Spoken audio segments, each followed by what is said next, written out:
ಎಲ್ಲಾ ವೀಕ್ಷಕರಿಗೂ ಹೊಸ ವರ್ಷದ ಹಾರ್ದಿಕ ಶುಭಾಶಯಗಳು. 25 ಒಂದು ಬ್ಯಾಂಗ್ ಅಲ್ಲಿ ಸ್ಟಾರ್ಟ್ ಆಗ್ಲಿ ನಿಮ್ಮೆಲ್ರಿಗೂ ಅಂತ ನಾನು ಕೇಳ್ಕೊಳ್ತೀನಿ. ನಾನು ಸ್ಟೇಜ್ ಮೇಲೂ ಇದನ್ನ ಹೇಳಿದ್ದೆ, ಬಿಗ್ ಬಾಸ್ ಒಂದು ಟೆಂಪಲ್ ಆದ್ರೆ ಆ ಟೆಂಪಲ್ ಅಲ್ಲಿರೋ ದೇವ್ರು ಬಿಗ್ ಬಾಸ್ ಅಂಡ್ ಸುದೀಪ್ ಸರ್ ಇಬ್ರು. ಬಟ್ ಬಿಗ್ ಬಾಸ್ ಆಗಿರಲ್ಲ ಸುದೀಪ್ ಸರ್ ನಡ್ಸ್ಕೊಟ್ಟಿಲ್ಲ ಅಂದ್ರೆ. It be very unfortunate. ನಮಸ್ತೆ ಎಲ್ಲರಿಗೂ. ಇವತ್ತು ನಮ್ ಜೊತೆಗೆ ಇರುವಂತಹ ಗೆಸ್ಟ್ ಬಿಗ್ ಬಾಸ್ ಮನೆಯ ಮಗಳು. ಬಿಗ್ ಬಾಸ್ ಅಲ್ಲಿ ತುಂಬಾನೇ ಚೆನ್ನಾಗಿ ಆಟಾಡಿ ಕೊನೆಯದಾಗಿ ತುಂಬಾ ಎಮೋಷನಲ್ ಆಗಿ ಮನೆಯಿಂದ ಆಚೆ ಬಂದಿರುವಂತಹ ಐಶ್ವರ್ಯ ಸಿಂಧೋಗಿ ಅವರು ನಮ್ ಜೊತೆಗೆ ಇದ್ದಾರೆ. ಬನ್ನಿ ಅವರ ಒಂದು ಜರ್ನಿ ಬಗ್ಗೆ, ಹಾಗೆ ಅವರ ಪರ್ಸನಲ್ ಲೈಫ್ ಬಗ್ಗೆ, ಹೇಗಿತ್ತು ಆ ಒಂದು ಜರ್ನಿ, ಯಾವ ತರ ಅವ್ರು ಎಕ್ಸ್ಪೀರಿಯನ್ಸ್ ಮಾಡಿದ್ರು, ಪ್ರತಿಯೊಂದನ್ನು ತಿಳ್ಕೊಳ್ಳೋಣ. ಮೊದಲಾಗಿ ಅವ್ರನ್ನ ಕಾರ್ಯಕ್ರಮಕ್ಕೆ ಸ್ವಾಗತಿಸೋಣ. ನಮಸ್ತೆ, ನಮ್ಮ ಕಾರ್ಯಕ್ರಮಕ್ಕೆ ಸ್ವಾಗತ. ನಮಸ್ತೆ, ಹೇಗಿದ್ದೀರಾ ನೀವು? ಎಸ್, ನಾನ್ ಚೆನ್ನಾಗಿದ್ದೀನಿ. ನೀವು? ನಾನು ಚೆನ್ನಾಗಿದ್ದೀನಿ. ಮಾತುಕತೆ ಸ್ಟಾರ್ಟ್ ಮಾಡೋಣ. ಅದಕ್ಕೂ ಮುಂಚೆ happy new year. Yes, wish you the same. ಈ 2025 ನಿಮ್ಗೆ ತುಂಬಾ ಒಳ್ಳೇದ್ ಮಾಡ್ಲಿ. ಅಂಡ್ ಎಲ್ಲಾ ವೀಕ್ಷಕರಿಗೂ ಹೊಸ ವರ್ಷದ ಹಾರ್ದಿಕ ಶುಭಾಶಯಗಳು. 2025 ಒಂದು ಬ್ಯಾಂಗ್ ಅಲ್ಲಿ ಸ್ಟಾರ್ಟ್ ಆಗ್ಲಿ ನಿಮ್ಮೆಲ್ರಿಗೂ ಅಂತ ನಾನು ಕೇಳ್ಕೊಳ್ತೀನಿ. ಸೊ ಎಕ್ಸ್ಪೆಕ್ಟ್ ಮಾಡಿದ್ರೆ ಈ ವರ್ಷದ ವರ್ಷಾಚರಣೆನ ನಮ್ಮ ಇಲ್ಲಿ ಹೊರಗಡೆ ಬಂದು ಇಲ್ಲ, definitely not. First of all, ನಾನು ಈ ವಾರ ಬರ್ತೀನಿ ಅಂತ ನಾನು ಎಕ್ಸ್ಪೆಕ್ಟ್ ಮಾಡಿರ್ಲಿಲ್ಲ. Actually it was a sudden shocker ಅಂತಾನೆ ಹೇಳ್ಬೋದು. ಏನೋ ಎಕ್ಸ್ಪೆಕ್ಟ್ ಮಾಡ್ಕೊಂಡು ಅತಿ ಕಳಪೆಯಾಗಿ ಪರ್ಫಾರ್ಮ್ ಮಾಡಿದ್ರೆ ಅದು ಒಂದು ಓಕೆ, ಏನೋ ಹೋಗ್ಬೋದೇನೋ ಅಂತ ಇರುತ್ತೆ ಕೆಲವೊಬ್ರಿಗೆ. ಬಟ್ ನನ್ಗೆ ಆತರ ಇರ್ಲಿಲ್ಲ ಈ ವಾರ, ಎಕ್ಸ್ಪೆಷಲಿ ಆತರ ಇಲ್ವೇ ಇರ್ಲಿಲ್ಲ. ಬಟ್ ಅನ್ಫಾರ್ಚುನೇಟ್ಲಿ ಸಿಚುವೇಶನ್ಸ್ ನಾಮಿನೇಟ್ ಆಗಿದ್ದೆ ಡೈರೆಕ್ಟ್ ಆಗಿ, ಸೊ ಬಂದಿದ್ದೀನಿ ಆಚೆ ಅಷ್ಟೇ. ಸೊ 2 ವಾರ ಕಂಟಿನ್ಯೂಸ್ ಡೈರೆಕ್ಟ್ ಆಗಿ ನಾಮಿನೇಟ್ ಆಗಿ ವಾಪಸ್ ಬಂದಿರೋದಾಗಿ. ಕರೆಕ್ಟ್. ಸೊ ಈ ವಾರ ಬಿಗ್ ಬಾಸ್ ಮನೆಯಲ್ಲಿ ಇವ್ರದ್ದು ಭವ್ಯ ಅವ್ರದ್ದೇ ಚರ್ಚೆ ಜಾಸ್ತಿ ಆಯ್ತು. ಆಮೇಲೆ ಅವ್ರ ತಮ್ಮ ಒಂದು ಪವರ್ನ ನಿಮ್ಗೋಸ್ಕರ, ಐ ಮೀನ್ ನಿಮ್ ಅಗೇನ್ಸ್ಟ್ ಆಗಿ ಉಪಯೋಗಿಸ್ಕೋಬೇಕಾಗಿ ಬಂತು. ನಿಮ್ಮನ್ನ ಡೈರೆಕ್ಟ್ ನಾಮಿನೇಟ್ ಮಾಡ್ಬೇಕಾಯ್ತು. ಹಾಗೆ ಅವರು ಕಳಪೆಯಾಗಿ ಆಡಿದ್ರು ಅಂತಾನು ಹೇಳಲಾಗ್ತಾ ಇತ್ತು. ಅವರ ಒಂದು ಕ್ಯಾಪ್ಟನ್ಸಿ ಟಾಸ್ಕ್ ಅಲ್ಲಿ ಮೋಸ ಮಾಡಿದ್ರು ಅಂತ. ಸೊ ಇದೆಲ್ಲವೂ ಕೂಡ ನಿಮಗೆ ಮೈನಸ್ ಪಾಯಿಂಟ್ ಆಗ್ಬಿಟ್ಟ. ಒಂದ್ ವೇಳೆ ಭವ್ಯ ಕ್ಯಾಪ್ಟನ್ ಆಗಿರ್ಲಿಲ್ಲ ಅಂದಿದ್ರೆ ನೀವು ಮನೇಲಿ ಇರ್ತಾ ಇದ್ರಾ ಅಂತ? ಅವಳು ಬ್ಯಾಕ್ ಟು ಬ್ಯಾಕ್ ಕ್ಯಾಪ್ಟನ್ ಆಗ್ತಾಳೆ.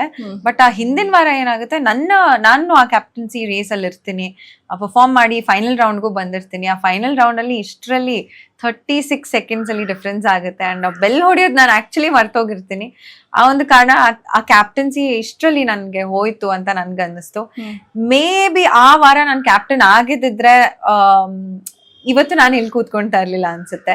ಇನ್ನು ನಾನು ಬಿಗ್ ಬಾಸ್ ಮನೆ ಒಳಗಡೆ ಇರೋ ಎಲ್ಲಾ ಒಂದು ಸಾಧ್ಯತೆಗಳು ಇರ್ತಾ ಇತ್ತು. ಎಲ್ಲೋ ಒಂದ್ ಕಡೆ ಅಲ್ಲಿ ಮಿಸ್ ಆಯ್ತು ಕ್ಯಾಪ್ಟನ್ಸಿ. ಬಟ್ ಕ್ಯಾಪ್ಟನ್ಸಿನ ಹೊರತುಪಡಿಸಿ ಆ ಗೇಮ್ ಏನಿರ್ಬೋದು, ನಂದು ತುಂಬಾನೇ ಚೆನ್ನಾಗಿ ಆಡ್ಕೊಂಡ್ ಬಂದೆ. ಬಟ್ ಲೈಕ್ ಯು ಸೆಡ್, ಭವ್ಯ ಅವರ ಡೈರೆಕ್ಟ್ ನಾಮಿನೇಷನ್ ಏನೇ ಇರ್ಬೋದು, ನಾನು ಹೇಳ್ ಬಂದೆ. Actually I was not satisfied with the reasons.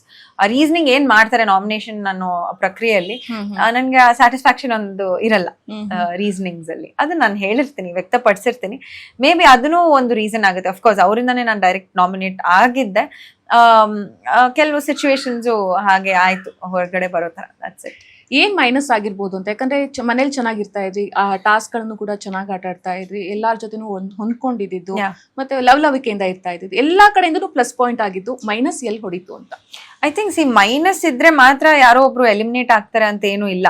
For example Yamuna ಅವರು ಫಸ್ಟ್ ಎಲಿಮಿನೇಟ್ ಆಗ್ತಾರೆ, ಫಸ್ಟ್ ವಾರದಲ್ಲೇ ಎಲಿಮಿನೇಟ್ ಆಗ್ತಾರೆ ಯಮುನಾ ಅವರು. ಸುದೀಪ್ ಸರ್ ಹೇಳ್ತಾರೆ, it's very unfortunate.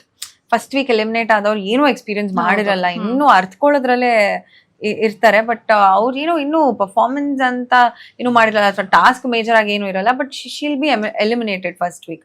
It is just unfortunate ಅಷ್ಟೇ, ಯಾವುದೋ ಒಂದು ಕಾರಣಕ್ಕೆ ಅಂತಲ್ಲ. ಬಟ್ ಅದಕ್ಕೆ ನಾವು ಪದೇ ಪದೇ ಸರ್ ಅಷ್ಟು ವೀಕೆಂಡ್ ಅಲ್ಲಿ ಹೇಳ್ತಾರೆ, ನಾಮಿನೇಟ್ ಮಾಡ್ಬೇಕಾದ್ರೆ ಕರೆಕ್ಟ್ ರೀಸನ್ಸ್ ಕೊಡಿ, ಇಲ್ಲಾಂದ್ರೆ ಅದು ಓವರ್ ಆಲ್ ಎಲ್ಲರಿಗೂ ಎಫೆಕ್ಟ್ ಆಗುತ್ತೆ. ಅದು ಇಟ್ಸ್ ಲೈಕ್ ಅ ಸರ್ಕಲ್, ತುಂಬಾ ಕಂಟೇಜಿಯಸ್ ಅದು. ನಾನು ನಿಮ್ದು ಮತ್ತೆ ಭವ್ಯದ ಜಗಳಗಳನ್ನು ನೋಡಿಸ್ತೀವಿ, ಎಲ್ಲರೂ ಕೂಡ ನೋಡಿದ್ದಾರೆ, ಅದನ್ನ ಅಬ್ಸರ್ವ್ ಕೂಡ ಮಾಡಿದ್ದಾರೆ. ಎಲ್ಲೋ ಒಂದು ರೈವಲ್ರಿ ಅಂತ ಬೆಳ್ಕೊಂಡ್ಬಿಟ್ಟಿತ್ತು. ಭವ್ಯ ಕೂಡ ಅದೇ ರೀತಿಯಾಗಿ ಏನೇ ಆದ್ರೂ ಕೂಡ ನಿಮ್ ಹೆಸರನ್ನ ತಗೊಳ್ಳೋದು. ಸೊ ಏನ್ ಆಗಿತ್ತು ಎಕ್ಸಾಕ್ಟ್ ಆಗಿ ನಿಮ್ಮಿಬ್ರು ಮಧ್ಯೆ ಅಷ್ಟು ದ್ವೇಷ ಮಾಡೋದಕ್ಕೆ ಅಂತ?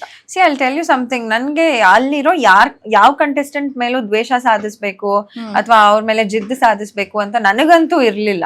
ಬಿಕಾಸ್ ನನ್ ಟೈಮ್ ವೇಸ್ಟ್ ಆಗುತ್ತೆ ಆ ತರದ್ ಏನಾದ್ರು ಮಾಡಿದ್ರೆ.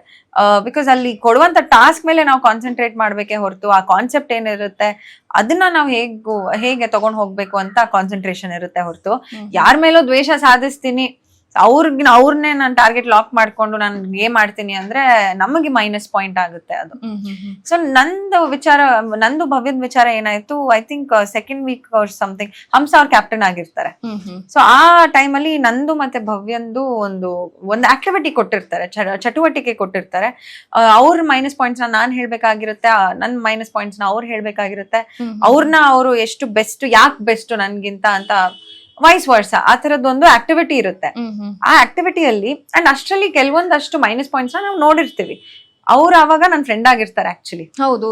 ಬಟ್ ಆದ್ರೂನು ನಾವಿಬ್ರು ಅಲ್ಲಿ ನಿಂತ್ಕೊಂಡು ಅಂಡ್ ಬಿಗ್ ಬಾಸ್ ಸೆಲೆಕ್ಟ್ ಮಾಡಿರ್ತಾರೆ ನಮ್ಮಿಬ್ರುನು ವಾದ ವಿವಾದಕ್ಕೆ. ಆ ವಾದ ವಿವಾದದಲ್ಲಿ ಒಂದಷ್ಟು ನಾನು ಸಮಯದ ಗೊಂಬೆ ಅಂತ ಅವಳಗ್ ಕರಿತೀನಿ, ಅವಳು ನನ್ನ ಕೀಲಿ ಕೈ ಗೊಂಬೆ ಅಂತ ಕರೀತಾಳೆ. ಕೆಲವೊಂದಷ್ಟು ಆರ್ಗ್ಯುಮೆಂಟ್ಸ್ ಆಗಿರುತ್ತೆ. But end of the day ಏನಾಯ್ತು, ಅಲ್ಲಿ ನಾನ್ ಪರ್ಸನಲ್ ಆಗಿ ತಗೊಳಲ್ಲ, ಅದನ್ನ ಅವರು ಪರ್ಸನಲ್ ಆಗಿ ತಗೊಂತಾರೆ ಭವ್ಯ ಅವರು. ಆ ಆಕ್ಟಿವಿಟಿ ಆದ್ಮೇಲೆ ಇನ್ಫ್ಯಾಕ್ಟ್ ಅಳ್ತಾರೆ ಕೂಡ, ಎಮೋಷನಲ್ ಆಗ್ತಾರೆ. ಯಾಕೆ ಅಂತ ನಂಗೆ ನಿಜವಾಗ್ಲೂ ಗೊತ್ತಾಗಿಲ್ಲ. But exactly that's what I said, personal ಆಗಿ ತಗೊಂಡ್ರು. ಸೊ ಹಾಗಾಗಿ ನಾನು ಮಾತಾಡ್ಸೋದಕ್ಕೆ ಪ್ರಯತ್ನ ಪಟ್ಟೆ. ಬಟ್ ಅವ್ರು ಹೇಳ್ತಾರೆ ನನ್ಗೆ ಈ ಒಂದು ಪ್ರಕ್ರಿಯೆ ಆದ್ಮೇಲೆ ನಿಮ್ ಮೇಲಿನ ಒಪಿನಿಯನ್ಸ್ ಚೇಂಜ್ ಆಗಿರುತ್ತೆ, ಮಾತಾಡ್ಸೋ ರೀತಿ ಸ್ವಲ್ಪ ನನ್ಗೆ ಹಿಂಜರಿಕೆ ಇರುತ್ತೆ ಅಂತ ಅವರೇ ಒಪ್ಕೊಂತಾರೆ ಅದನ್ನ.